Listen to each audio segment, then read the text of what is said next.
Харилцаж буй хүнтэй тань дургүй байгаа гэлтэх 6 үйлдэл.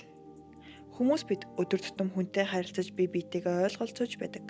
Та харилцаж буй хүнийхээ царай ба үйл хөдлөлийг нь анзаарч харснаар түүний дотоод сэтгэлийг мэдэж болох юм. Мөн таны хамтрагчийн хүрээ тэлж ажил хэрэгтээ нь тус авчрах болно. За тэгвэл харилцаж буй хүн чинь танд дургүй байгаа гэлтэх 6 биеийн хэлийг зааж өгье. 1.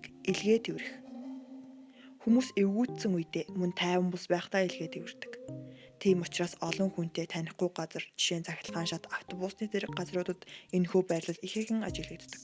Энэ нь хүн олон нийтийн газар байхдаа өөрийн хувийн орон зайг бусдад алдсан гэж мэдэрдэгтэй холбоотой юм.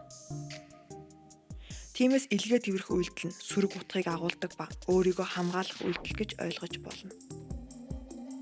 Хэрвээ харилцагч нь маш бардмаар илгээ тэвэрч байвал тэр маш их ууралсан эсвэл айцыг мэдэрч өөрийгөө хамгаалж байна хэмээн ойлгож болох юм. 2. Хуруугаа зөрүүлж барин ширээн дээр тавих. Сандарч төгснөөс болж өөрийгөө хамгаалах хэрэгтэй үед ийм биеийн үйлдэлийг хийдэг. Гэхдээ ийм үйлдэлийг худлаа яригчид ихэнхдээ хэрэгэлдэг тул ярилцлага зэрэг чухал уулзалтанд ийм биеийн үйлдэл хийх нь харилцагчдаа сөрөг сэтгэл төрүүлж болох тул болгоомжтой байхыг анхааруулъя. 3. Нэг гараараа дохоогоо барих. Илгээ тэврэх үйлдэл нь хинж харсан өөрийгөө хамгаалж байгаагаар харагддаг тул үүнийгээ мэддэхгүй тулд оронд нь нэг гараараа дохоогоо барих үйлдэлийг хийдэг.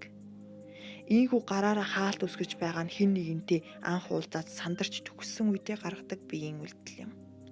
Гараараа жижиг хаалт үүсгвэл өөрийн хувийн орон зайг үүсгэж байгаа мэд сэтгэл төрдөг байна. Ийхүү харилцагч хүнтэй ийм биеийн үйлдэл гаргаж байвал ямар нэгэн шалтгаанаар маш их стрессцэн байна гэсэн үг юм. 4. Мөрөө хавчиж хүзүүгээ нуух.